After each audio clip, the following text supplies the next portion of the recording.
ตำรวจไทยออกหมายจับ2 คนหนุ่มลาวที่ได้ไปปล้นห้านทองอยู่อำเภอเชียงของจังหวัดเชียงรายและได้ตั้งรางวัลนำจับ100,000 บาทได้ทองไปประมาณ184 บาทว้าทุกขนาดเลยกล้าปานนั้นเนาะคนลาวเฮานี่ก็ได้โอ้ทุกข้ามโขงไปน้ำกันนี่3 คนเด้อพี่น้องเอ้ยผู้นึง2 คนละเช้ารถเข้าไปห้านทองและยังอีกผู้หนึ่งหันกะข้ามไปคือกันข้ามทางด่านเลยข้ามทางด่านตมเลยข้ามไปแล้วก็มาท่าอยู่แคมป์ของอีกผู้หนึ่งเด้ติดเรือจักรท่า2 คนนี้มาแล้วก็ไวขนาดเนาะแก้เครื่องแก้ของกองไว้แล้วก็ถ่ายเครื่องแล้วก็ขึ้นเรือไปข้ามมาฝั่งลาวพี่ว่าซั่นเด้โอ้โถๆบ่เคยมีเนาะสิเคยได้ยินยังว่าข่าวนี่กำลังดังแฮงคนลาวข้ามไปปล้นห้านทองอยู่ไทยได้คำมา184 บาทคันตีเป็นเงินบาทก็ประมาณ13 ล้านปลายพุ่นแหละพี่น้องเบิ่งโน้นี่ข้ามมาฝั่งลาวเรียบร้อยแล้วตำรวจไทยหมายจับ2 คนนี่สิให้ผู้ละ100,000 บาทพวกเจ้าคันผู้ใดฮู้บอกเด้อบ่แส2 คนนี่ได้เงินโลด100,000 บาทเพิ่นให้เลยเก่งหลายโป้ฮอดลาวแล้วซั่นได้ขึ้นทางเหนือพุ่นไปแถวหลวงน้ำทองน้ำทาพุ่นว่าจะเด้อีกบ่โดนดอกสิจับตัวได้อยู่ดอกแนวนี้นะเห็นหน้าเห็นตาปานนั้นได้ใส่หมวกไอ้โม่งเปิดหน้าเลยเห็นดวงตากระจื้อแล้วกล้องวงจรปิดสำคัญคนเฮานี่เด้อปิดหยังก็ปิดถ้าว่ายังมีดวงตาอยู่เลยสามารถฮู้ได้ดวงตาจะฮู้บอกตัวตนได้แสงตาเขาเอาแสงตาถ้าว่าปิดเบิด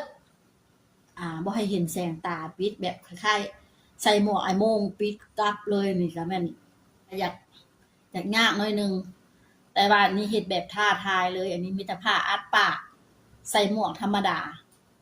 โดดขึ้นห้านผู้นึงเอาปืนจี้แต่ว่าปืนหั้นเป็นปืนแท้ได้พี่น้องเอ้ยมานี่ยิงขู่ขึ้นฟ้าบาทนึงเพื่อให้ทุกคนฮู้ว่าปืนนี่บ่แม่นปืนปลอมเนาะบัดนี้ทุกคนก็เห็นแล้วก็ย้านและไปคดอยู่แจไผแจมันเงียบสนัดเลยอยู่ในสรรพสินค้าแห่งนั้น บ่มีผู้ใดปลอแปลหน้าออกมาย้านมันยิงเด้อซะแล้วก็กวดเอาคำได้รวมเป็น184 บาทข้ามมาขี่รถจักรออกมากล้องวงจรปิดเขาเจ้าติดตามมาโอ้โถจักสิเป็นแนวใดบัดนี้จักสิไปตกอยู่ไสล่ะพี่น้องเอ้ยถ้าได้ยินเบาะแสหรือว่าฮู้จักข่าวแล้วแจ้งเจ้าหน้าที่เพิ่นโลดเด้อข้ามมาห้วยทรายประเทศลาวเฮานี่แหละแล้วก็ได้ยินว่าขึ้นไปทางพุ่นแหละหลวงน้ำทองน้ำทาพุ่นแหละไปทางพุ่นแหละโอ้ตายหาอย่างนักห่านนั้น100 ปลายบ่แม่นธรรมดามันกวดเอานะโอ้มันเฮ็ดได้จังได๋วะมันคือมากล้าแท้วะคนบ่ทันได้แก่พอส่ำใดได้อายุเพียงแต่เท่าไรปีนึงนะคือว่า20ปลายปีนึงนะเออแต่ละคนหั่นน่ะ3 คนร่วมมือกันนะเฮ็ดได้ว่ากล้าไปปล้นปานนั้นเนาะยอมหรือว่ามันมีคนในบ่เป็นหนอนบ่อนไส้บ่หรือว่าแนวใดแนะนำไปปล้นอันนี้เราก็บ่ฮู้จักเนาะก็เดาไปเบิ่งหั้นนะพวกนี้นี่แม่นสิแม่นติดการพนันพวกนี้เขาจึงกล้าเฮ็ดถึงขั้นนี้ลักปุ้นไปนี่ผู้เดียวก็เบิดเงินค่ะเอาไปเล่นการพนันเบิดไปซะเบิดแล้วก็มาปุ้นใหม่พวกนี้บ่ต้องจงไว้เป็นหูเป็นตาซอยกันเด้อพี่น้องเห็นแล้วบอกเจ้าหน้าที่เพิ่นให้โลด100,000 บาทคือว่าผู้หนึ่งหั้นชื่อพรประสิทธิ์อายุ28 ปีคนแล้วผู้หนึ่งเลยชื่อสมชายทิพวรรณเป็นคดีดังข้ามประเทศเด้อพี่น้องผู้ใดมีเบาะแสหยังล่ะก็บอกเจ้าหน้าที่เพิ่นเด้อติดตามซอยกันจับคนร้ายให้ได้เฮ็ดบัญชีมันองอาจผู้ได้นี่มันเคยปุ้นเทื่อนึงแล้วมันย้านได้มันไปจ่ายเบิดแต่มันก็อยากมาปุ้นใหม่อีกแล้วนี่นะปลาตัวเดียวเน่าเบิดของได้นี่ เจ้านั้นเขาเจ้าก็ว่าคนลาวเฮานี่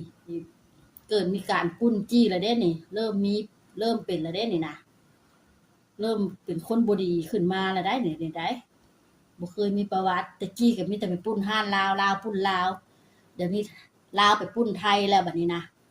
ถือว่าคืบหน้าเก่งขึ้นแล้วบัดนี้นะ ขอให้จับได้ไวๆเด้อขอเป็นกำลังใจให้เจ้าของห้านทองผู้ที่เพิ่นสูญเสียคำไปก็ขอให้เพิ่นได้จับคนร้ายได้ให้ได้ทองกลับคืนมาไวๆถ้าได้ยินข่าวคืบหน้าเป็นจั่งใดล่ะสิมาเล่าสู่พี่สู่น้อง FC ฝั่งไทยฝั่งลาวได้รับฟังนำกันอีกเด้อพี่น้องเด้อลาไปก่อนขอบใจ